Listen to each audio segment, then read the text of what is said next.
Sahabat, hari ini adalah hari ke-13 dari Cara Dahsyat Berdamai dengan Pikiran. Tema kita hari ini adalah mencerna kesan. Kenapa sih kok kesan gitu? Apa sih sebetulnya kesan? Kehidupan ini adalah kesan. Kesan itu adalah sesuatu yang tertinggal di dalam capture pikiran Anda. Sama ketika kita melihat bintang-bintang pada malam hari. Yang kita lihat adalah kesan. Bintangnya sudah tidak ada. Bintang-bintang itu adalah masa lalu. Mereka sudah tidak ada, tetapi kita melihat kesannya. Melihat capture-nya.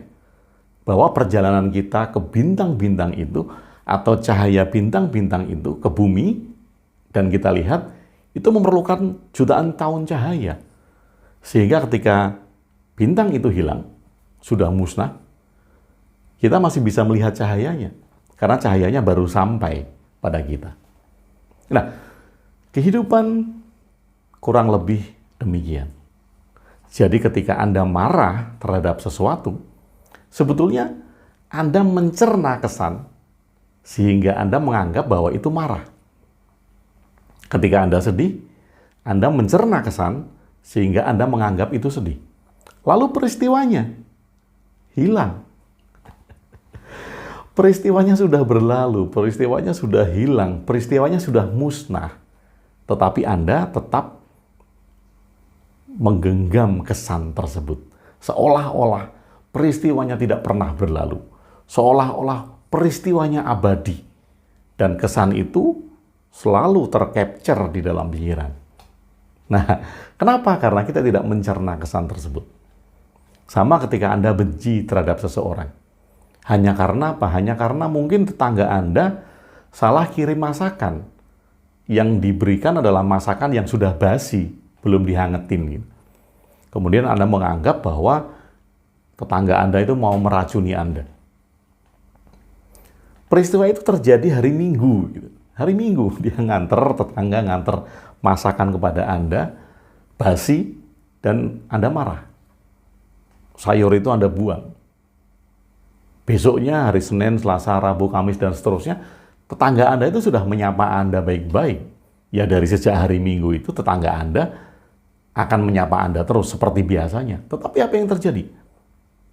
Anda menganggap bahwa peristiwa itu berlangsung terus-menerus. Abadi. Nggak pernah hilang. Peristiwanya hilang. Yang tetap adalah kesan. Anda menganggap bahwa itu ada terus. Karena apa? Karena kesan tidak dicerna. Sama terhadap peristiwa apapun juga. Anda dipecat dari pekerjaan, ada PHK massal karena masa pandemi, kemudian produktivitas sebuah perusahaan menurun, angka produksinya juga menurun, akhirnya ada pemecatan pegawai, dan Anda salah satunya. Kemudian selama berhari-hari, Anda nggak bisa move on. Sedih karena Anda merasa diperlakukan tidak adil karena pemecatan tersebut. Dipecatnya Anda sudah berlalu. Sakit hati yang timbul adalah kesan yang tidak hilang. Apabila kita mencerna kesan tersebut, pada saat hari kita diberhentikan bekerja, besoknya kita sudah berupaya untuk mencari kerja baru, atau menciptakan lapangan kerja baru, atau berwira swasta, atau apapun yang bisa kita lakukan. Kalau kesan itu kemudian kita cerna dan tidak kita bawa terus, peristiwanya toh sudah hilang. Yang kita bawa adalah kesan. Sekali lagi, kesedihan juga demikian. Anda mengalami satu peristiwa hari itu yang Anda anggap menyedihkan. Kemudian kesan yang Anda tangkap itu adalah menyedihkan. Kemudian berhari-hari itu nggak hilang. Berbulan-bulan itu tidak hilang. Bertahun-tahun bahkan tidak hilang. Yang terjadi adalah stres, depresi, atau bahkan sakit. Sebabnya apa? Kesan yang tidak dicerna. Saya punya pengalaman bahwa suatu hari saya kehilangan uang. Oke lah itu dikatakan bahwa itu ditipu. Peristiwanya adalah uang hilang, atau Anda juga mengalami hal yang sama. Seorang teman juga mengalami hal yang sama. Investasi uangnya hilang seketika. Nah, hilangnya sesuatu dari diri kita itu hanya terjadi sekali. Walaupun ya kerugian materi, atau bahkan mungkin kita sudah menyusun anggaran dengan uang tersebut, semuanya hilang. Tetapi yang jadi masalah adalah kesan yang kita pertahankan ini. Apabila kita tidak mencerna kesan, maka setiap hari kita menganggap bahwa peristiwa itu ada. Peristiwa itu abadi. Setiap hari terjadi, setiap bulan terjadi, bahkan setiap tahunan terjadi. Dan kita tidak bergerak. Kita tidak bangkit untuk melakukan hal-hal yang bermanfaat dan produktif di dalam pekerjaan. Hanya karena apa? Hanya karena kita menganggap bahwa peristiwa itu terjadi setiap hari. Padahal bukan peristiwanya yang terjadi. Kita capture kesan dan kita mempertahankan kesan kesedihan itu setiap hari. Karena apa? Karena kita tidak mencerna kesan tersebut. Nah, sahabat, pikiran menciptakan kesan. Karena setiap gambar yang dilihat lewat mata, didengar lewat telinga, kemudian dirasakan dari dalam diri kita, menimbulkan kesan. Kita capture. Kemudian karena kesan itulah, maka kemudian kita memutuskan sikap. Nah, kesan itu muncul dari mana? Saya ulangi lagi. Dari cara kerja pikiran.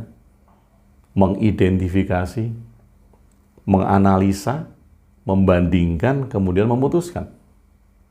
Ini yang kemudian menciptakan kesan.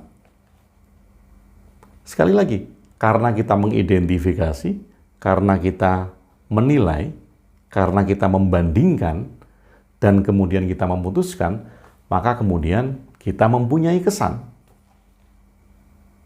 Nah, ada beberapa orang yang selalu membawa kesan kejayaan masa lalu. Ini terjadi di dalam keyakinan apapun juga. Kemudian dia menganggap bahwa dengan membangkitkan kejayaan masa lalu, kebahagiaan sekarang bisa dialami. Padahal kejayaan masa lalu adalah kesan. Peristiwanya sudah tidak ada. Kejayaan masa lalu itu sudah tidak ada. Tetapi kita menganggap bahwa kesan itu abadi. Nah, dengan membawa kesan ini secara terus-menerus dalam bidang apapun juga, kemudian kita tidak melihat, kita tidak menyadari bahwa segala sesuatu berubah. Sekecil apapun, kita berubah. Sekecil apapun. Sel-sel kita mati setiap hari, tumbuh setiap hari, hidup setiap hari. Kulit-kulit kita juga mati setiap hari. Muka kita semakin tambah bijaksana setiap hari. Semakin tambah tua, bahasa kerennya itu makin tambah bijaksana. Tetapi ini alami kan. Ini adalah pertumbuhan. Kita tidak bisa menipu kemudian kita akan mempertahankan kesan wajah saya selalu berumur 17 tahun. Karena saya hidup abadi dengan kulit, wajah, dan tubuh saya, maka kemudian beberapa orang ingin mempertahankan kesan muda. Seumur hidup ingin tampak muda. Itu adalah kesan. Ada nggak kehidupan yang kemudian kesan dari tampilan diri kita yang bisa bertahan selamanya? Secara alami memang tidak bisa. Nah, sahabat, bagaimana cara kita mencerna kesan? Latihan hari ke-13 merupakan teknik meditasi kuno yang dinamakan Vairagya. Vairagya. Bahasa modernnya Vairagya adalah proses transmutasi. Keren ya? Vairagya atau proses transmutasi. Ya, kita akan menjadikan proses transmutasi di dalam diri kita. Tetapi sekali lagi, bukan afirmasi, bukan sugesti. Jadi kita tidak akan mensugesti kita untuk menjadi. Kita tidak akan mengafirmasi kita untuk menjadi.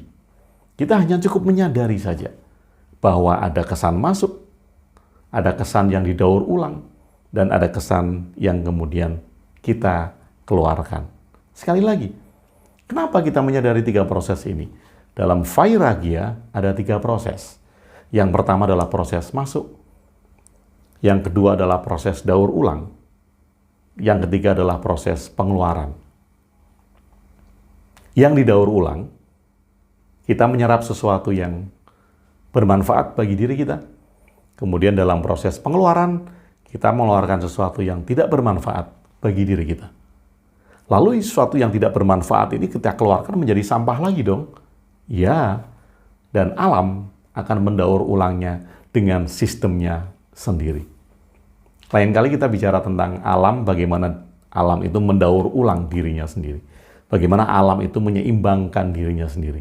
Sama dengan tubuh.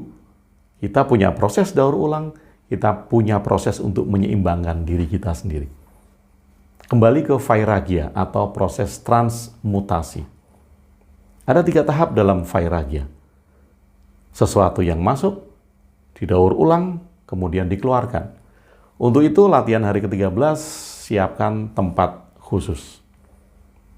Saya sarankan Anda setelah pulang kerja, kemudian di dalam kamar Anda bisa duduk di kursi seperti ini, tegak. Kenapa tegak? Agar tidak ngantuk. Jadi seluruh sistem meditasi ketika diarahkan untuk duduk tegak dengan tulang punggung tegak, supaya Anda bisa menjaga kesadaran Anda supaya nggak ngantuk. Sesimpel itu. Oke. Duduk di kursi, boleh. Duduk di bawah lantai, boleh dengan bersila. Di mana saja asal tulang punggung Anda tegak. Oke. Vairagya atau proses transmutasi. Yap.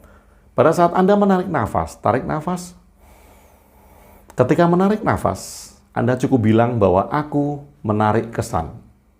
Dan Anda tidak boleh spesifik bilang kesan apa. Ketika Anda spesifik bilang bahwa aku menarik kesan kebencian, aku menarik kesan kesedihan, itu adalah afirmasi untuk diri Anda. Apapun. Ketika saat Anda bilang bahwa aku menarik kesan dan kemudian pikiran Anda memikirkan hal-hal yang sedih, saksikan saja. Memikirkan hal-hal kemudian ada kecemasan yang timbul, saksikan saja. Amarah timbul, saksikan saja. Jadi di dalam proses transmutasi ini, Anda hanya cukup bilang, tarik nafas Anda, aku menarik kesan. Setelah Anda tarik nafas, sampai ujung, tahan sebentar, kemudian Anda bilang, aku mencerna kesan. Kemudian keluarkan nafas lewat hidung. Anda bilang, aku mengeluarkan kesan. Dan Anda juga tidak bilang bahwa aku mengeluarkan kesan negatif. Aku mengeluarkan racun kesan. Aku mengeluarkan sampah pesan. Tidak. Jadi Anda hanya cukup tarik nafas lewat hidung. Ucapkan, aku menarik kesan. Tahan nafas sebentar, ucapkan, aku mendaur ulang kesan. Keluarkan nafas lewat hidung, bilang, aku mengeluarkan kesan. Seluruh proses dengan mata tertutup. Kenapa dengan mata tertutup? Karena mata adalah jendela persepsi. Nantinya kalau Anda sudah sering latihan, boleh buka mata, karena ketika Anda melihat sesuatu, Anda akan berpersepsi, Anda akan mencerna kesan. Ketika Anda buka mata, apapun yang ada di hadapan Anda, pasti pikiran akan melakukan 4 hal tadi. Mengidentifikasi, menilai, membandingkan, dan memutuskan. Untuk itu, di dalam latihan-latihan, silakan tutup mata. Sekali lagi saya ulangi, proses transmutasi atau latihan vairagya di hari ke-13. Tutup mata Anda, tarik nafas, aku menarik kesan. Tahan nafas, aku mendaur ulang kesan. Buang nafas lewat hidung. Aku mengeluarkan kesan. Tutup mata Anda. Tarik nafas lewat hidung. Aku menarik kesan. Tahan nafas sebentar. Aku mendaur ulang kesan. Buang nafas lewat hidung. Aku mengeluarkan kesan. Anda cukup melakukan 5 atau 10 menit. Jangan lama-lama, 10 menit saja paling lama. Supaya apa? Supaya Anda bisa mengamati diri Anda sendiri, pikiran Anda, perasaan Anda dengan latihan hari ke-13.